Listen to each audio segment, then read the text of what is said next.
So now we're gonna do two patterns. JJ, hold the shield for me, yes? We're gonna talk about it this distance, yeah? Because that's gonna be more or less the distance that you gotta use it. Maybe a little bit further, maybe a little bit closer, okay? So on the comment up, you're gonna bring this hand up and just make sure you're gonna flush it on a shield, yep? And then after you check, set up if needed. I need to set up twice again and put it down, yep? Make a, roll like shields this way. The guy who's using flashlight is on that way, yeah? So make it like a two rows, two lines.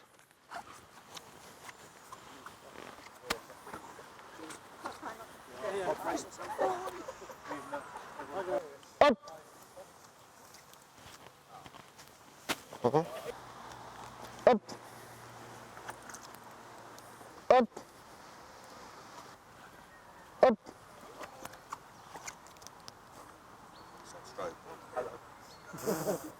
Okay, down.